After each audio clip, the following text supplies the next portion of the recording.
po'y panagdaman tamo na agtaysan. Pero mas gusto niya po'y binigyan ng mensahe ng Ginoo. Yung titulo na po, Miracle is God. Pag sinabi po natin Miracle is God, ito po ay naglalarawan sa nire-reveal ng ating Panginoon kung ano talaga siya.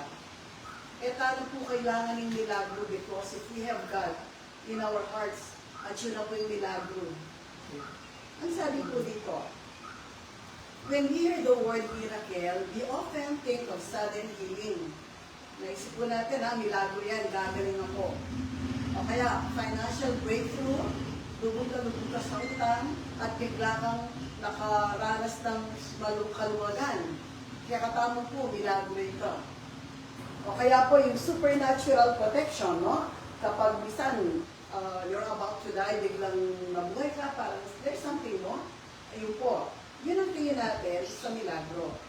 But today, I want to remind us of a deeper truth. A miracle is not just something God does. Hindi lang po yung ginagawa ng Panginoon. Because a miracle is God revealing Himself.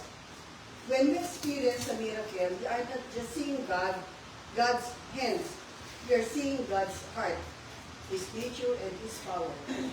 Kung tatanungin ko, lahat ba ng himala galing ba sa Diyos? Hindi po ba? Minsan maraming himalang nagaganap, pero hindi natin nakikita ang presensya ng Panginoon. Pero maraming tao ang naniniwala na ito'y himala. Dapat po natin tandaan na kapag po wala ang presensya ng Panginoon, hindi po ito himala mula sa Panginoon. Dahil po ang Panginoon mismo, siya po ang himala. Sa mga taong nasasaktan ngayon, sa mga nakahiga, sa mga kama sa ospital, nakaupo sa katahimikan, o umiiyak kapag walang nanunood. Sa mga nakakaramdam ng pagkalimot, pagod, at kawalan ng pag-asa. Dinadala ko sa inyo ang salitang ito ngayon. Ang himala ay hindi lamang kung ano ang ginagawa ng Diyos. Ang himala ay kung sino ang Diyos. Amen po ba? Amen. Kapag pakiramdam mo ay walang paraan, tandaan, hindi ka nag-iisa. Ang Diyos ay malapit, siya ang himala sa kwento mo. Lahat po tayo, meron po tayong kanya-kanyang kwento. Di po ba? Pero, meron pong himala. Kasi po, meron tayong Diyos. Ako po, personally, merong himala sa buhay ko, pero ang Panginoon po, siya po ang himala. Di po lingid sa lahat. Meron po akong sakit. At ito po stage 2 ovarian cancer. Actually, last October gumaling na ako after chemo sessions. Pero nagbalik po. Kaya hindi po mag-chemo ulit. Pero by God's grace, hindi na ako kasikanan. Kaya makatalakad po ako Kenny. Pasalamat ko po kay Ginoo, hindi na ako makalinig kasikanan para patuloy ko pa makapag-likod kayo despite kung namin natin ako. And that is himala. Himala po yan kasi nire-reveal sa akin ng Panginoon na siyang nandito sa tabi ko. Tayo po, nararamdaman din natin ang himala ng Panginoon. Ang sabi po, miracles reveal God's presence. Kailan ba nagsimula nagpakita ng himala ang Panginoon? Hindi po ba sa John 2, 1-11? Ito po yung kwento na kung saan yung pong tubig ginawang wine ng ating Panginoon sa isang kasalan o handaan sa Kana.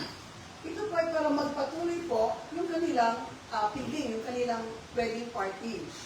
At ito po ang simula ng pagpapakilala ng Panginoon, Hesus Kristo, sa kanyang kalwalhatian. Lahat po na nakakita nito ng mangha. Kasi nakita po nila, ang Panginoon lang ang makakagawa ng ganitong uri ng milagro. This is the first of His signs. Jesus gave at Cana in Galilee and manifested His glory, and His disciples believed in Him.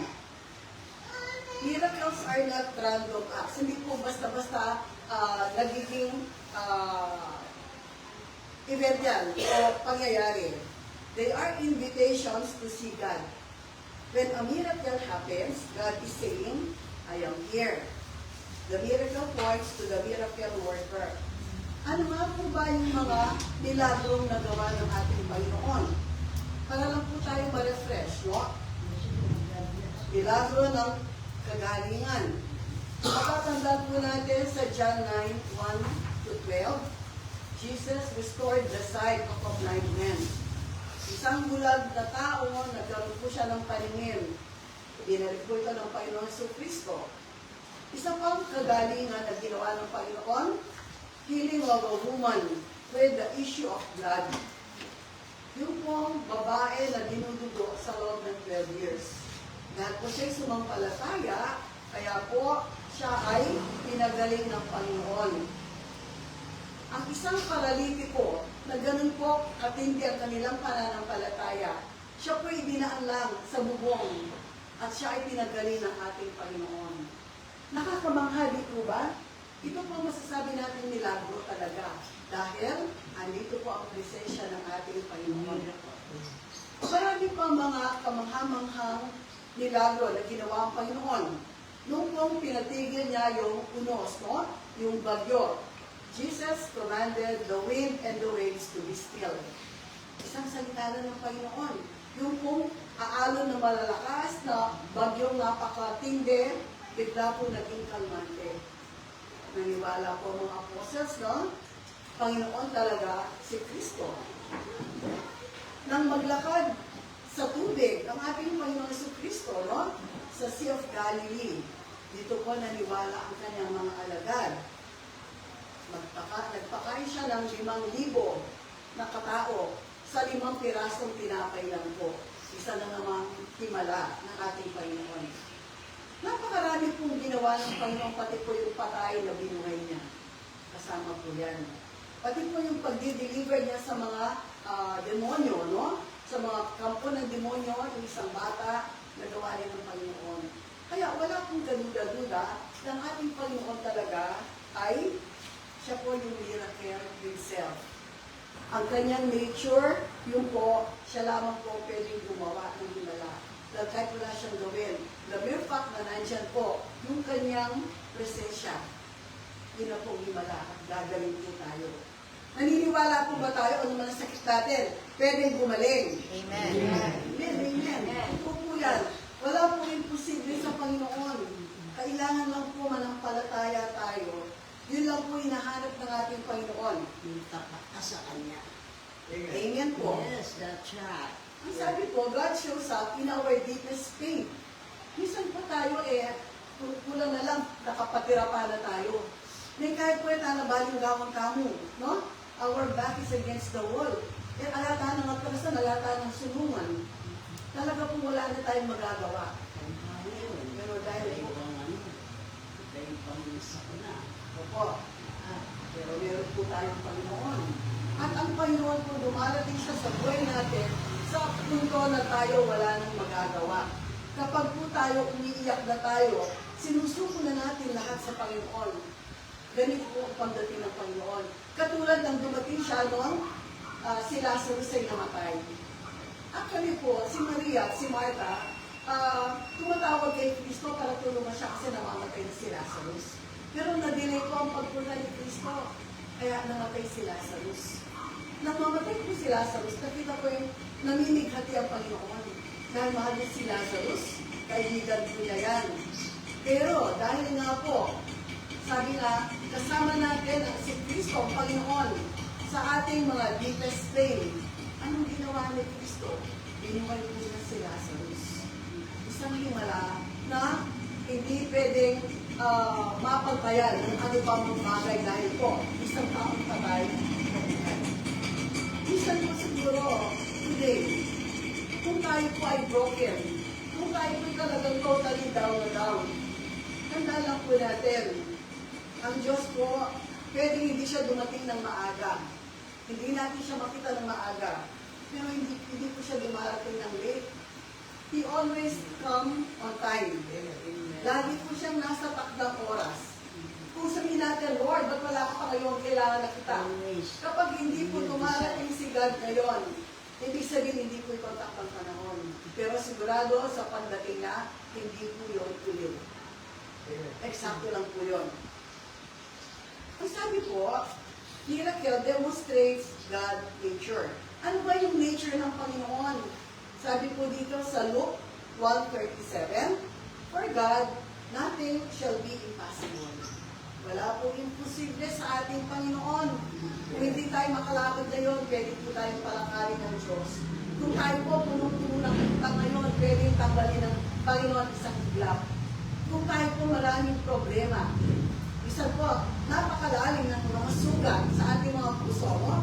Minsan, sa kamag-anak, sa kaibigan, hindi natin mapatawad.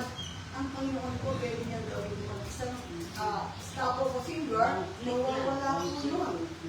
Babaguhin po niya tayo.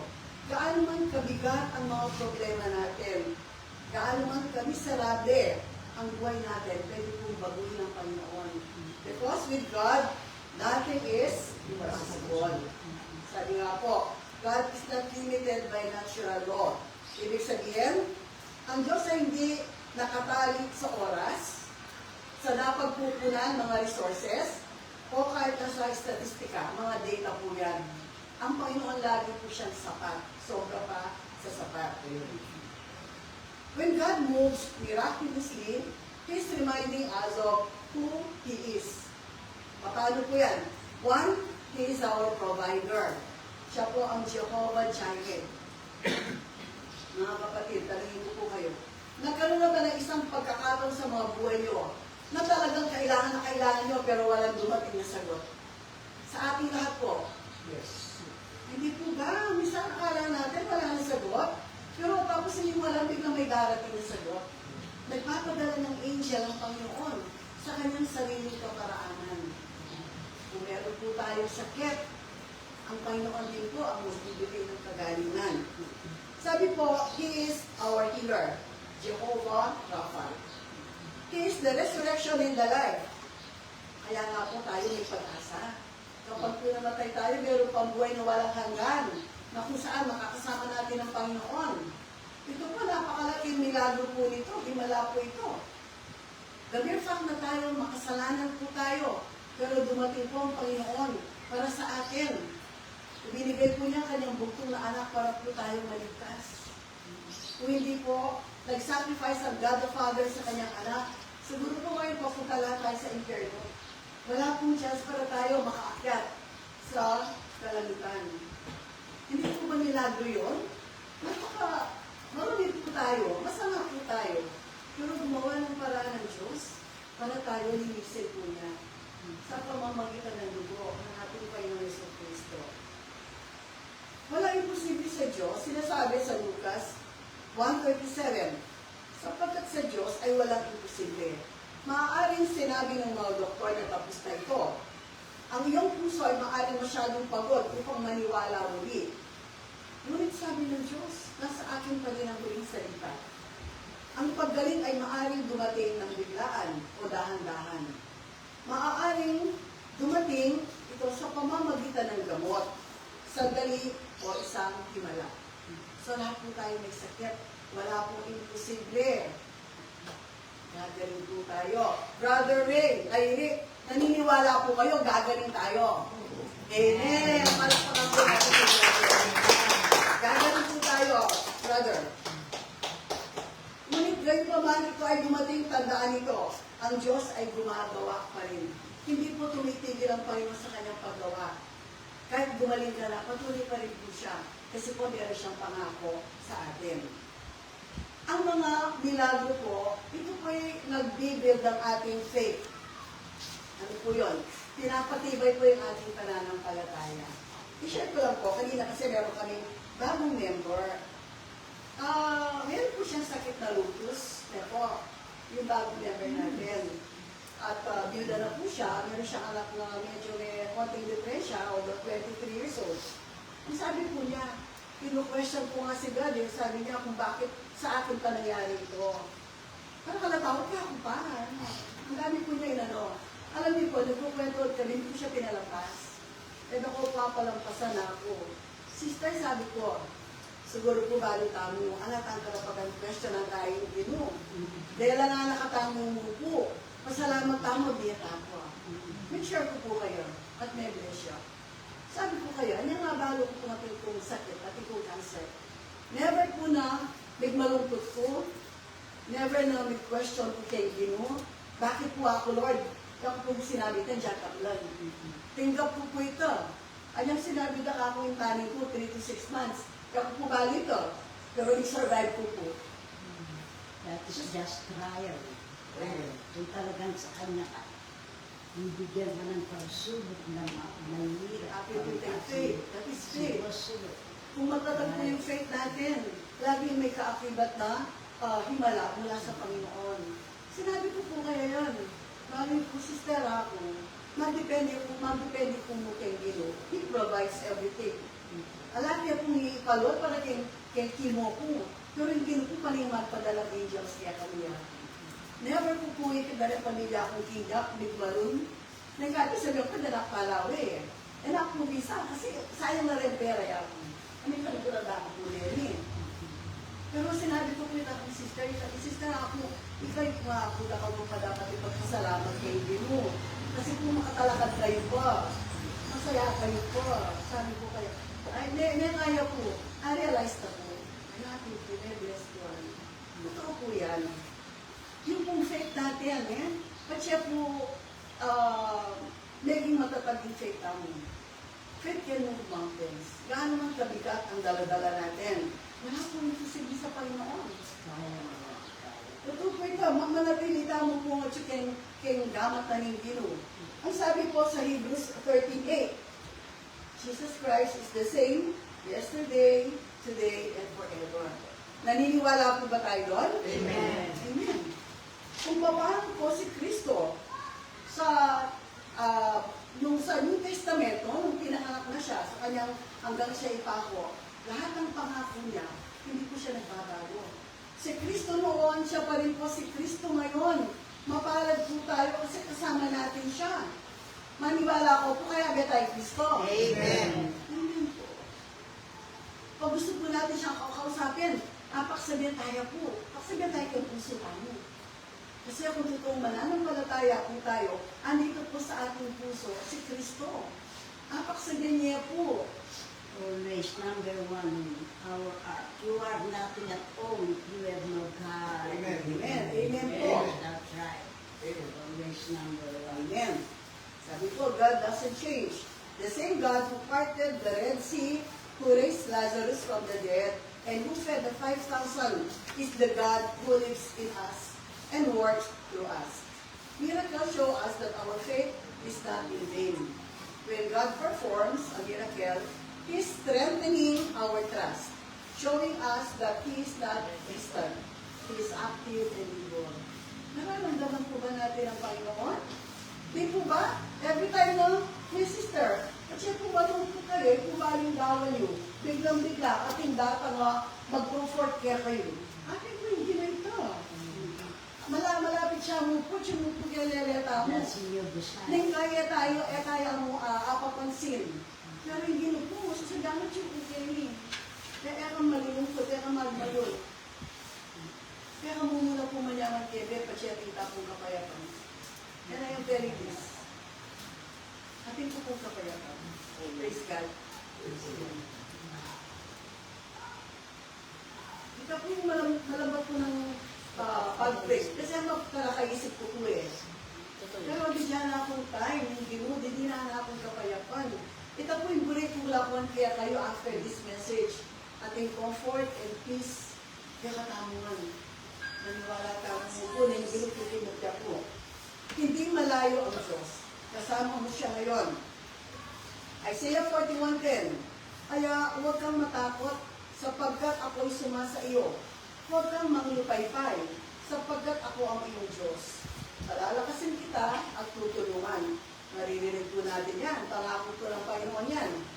Maaaring pakiramdam mo ay nabandona ka, ngunit hindi ka nakalimutan. Maaaring pakiramdam mo hindi ka nakikita, ngunit nakikita ng Diyos ang bawat luha. Ang Diyos na lumikha sa sansinuko ay nakaupo sa tabi mo ngayon. Nakaupo po Kenny, at po yung Ginoo Kenny, Brother Rick. Pero kakaulan ako po ng Ginoo. Amen po. Amen. Amen. Hallelujah. Hallelujah. Kahit hindi mo siya nararamdaman, hinahawakan ka niya. Naniwala po tayo doon. You should not just seek miracles. You should seek God. Because God Himself is the miracle. Huwag na po tayong humanap ng himala, ng milagro. Ang hanapin po natin ng Panginoon. Saliksikin po natin siya sa ating mga buhay-buhay. Kaya po sabi sa Matthew 6:33, seek first the kingdom of God and His righteousness, and all these things shall be added unto you. Unahin po natin ang Panginoon. Pag inuna natin siya, lahat po darating na sa buhay natin. Alata na pong pantunan, maniwala kayo po. That's proven can be any po. Inuna niya po yung gino. Hindi niya lang naging gino kaya kami. O, ating pa rin trials. Mabigat ang mga trials. Pero ating pong kapayapan. Ating pong mag-comfort. Pag yan mo na-view at yung gino yan, paramdam na at yung ukyan. Hallelujah. Kanyaman niya po. Amen. Sana'y tamo na aadala sa tanan yan. Hallelujah. Sabi po, when we seek God first, we position ourselves for the miraculous, not just in events, but in everyday life. In peace that passes understanding, in restored relationships and daily provisions. Hanapin ang magagamot, hindi lamang ang pagpapagaling. Oo, humihingi ka ng kagalingan sa Diyos, matapang na tanong, magtanong ng may pananampalataya. Ngunit huwag lamang hanapin ang himala, hanapin ang miracle maker. Yung po inawit natin kanina. Promise keeper, miracle worker, siya na po ang lahat-lahat ng ating Panginoon. Dahil minsan habang hinintay natin na baguhin ng Diyos ang ating sitwasyon, binabago niya tayo. Bago po tayo bigyan ng magandang kabuhayan ng Panginoon, sinasanay muna tayo. Hindi kahit po manyata kung dinan mo kong negosyo, Lord, dinan mo kong masabing na bali. Bago po ibibigay ni God dyan, minungwag muna na tayo. Magkaiwa na ka tayo pa. Magsasacrifice ka muna. Kung talaga sa kanya ka o hindi. Opo, o tapos hindi tayo nahingi. Pag binigay na sa atin, wala. May bayong tamo. Kaya ang Panginoon po, insist to it na tayo, nakaangkop sa kanyang kalooban. Kung ano gusto yung maging tayo. And then, binibigyan kanya ng lakas, kapayapaan, pagtitiis at maging kagalakan sa gitna ng bagyo. Yun po ang ginagawa ng ating Panginoon. Ano mang bagyo meron tayo? Gaano mang kabigat? Napapasin po natin, nakakayanan natin. Kasi po mga trials, they make us better persons. They make us stronger. Kapag may tumating na bagyo mas malakas, kaya na po natin. Katulad ko po, nakaraan po ako ng 6 na chemo. Yung sumunod na chemo ko, hindi ko na masyado naramdaman yung pain na dating nararamdaman ko. Kasi po si God, binigyan niya ako ng kalakasan. Ang dating pa pong pain, sakit po. Pero nilalabas siya po. E pag-pray ko kay Friday, tinapon na naman chemo. Oh, hallelujah, hallelujah. So ito na po yung ating pamuli, no? A miracle is not just an act. A miracle is a person. When you see a person, you're seeing God at work. He is the miracle. He is the answer. He is the power behind the breakthrough. So today, don't just look for the miracle. Look for God in the miracle. Maaring mahina ang pakiramdam mo, ngunit malakas ang Diyos. Maaring pakiramdam mo ay nakalimutan mo, ngunit ang Diyos ay malapit. Maaring nasiraan ka, ngunit sinusulat pa rin ng Diyos ang iyong kwento. Hindi pa po tapos ang Panginoon sa atin. Bawat isa po sa atin, meron po tayong kanya-kanyang kwento. At patuloy pong sinusulat ng Panginoon yan. Ngayon, huwag sumuko. Ang iyong himala ay hindi malayo. At bago pa man dumating ang kagalingan, naririto ang Diyos. Dahil ang himala ay hindi lamang kung ano ang ginagawa niya. Ang himala ay punsuli siya. Amen? Amen. Amen. Napagpala po ba tayo? Amen. Amen. Tayo po ay nanalangin. Upo na lang po kayo. Ama, ginadalangin ko ang lahat ng may sakit, pagod at walang pag-asa. Ipaalala sa kanila na ikaw ay kasama nila. Ipakita sa kanila na ikaw ay hindi lamang isang Diyos na nagpapagaling, kundi isang Diyos na nagmamalasakit nakakakita at nananatili. Naway ang presensya mo sa kanilang himala ngayon. At pagdating ng kagalingan, naway mapa sa iyo ang lahat ng kalwat-hatian. Sa pangalan ni Jesus. Amen. Amen. Hallelujah.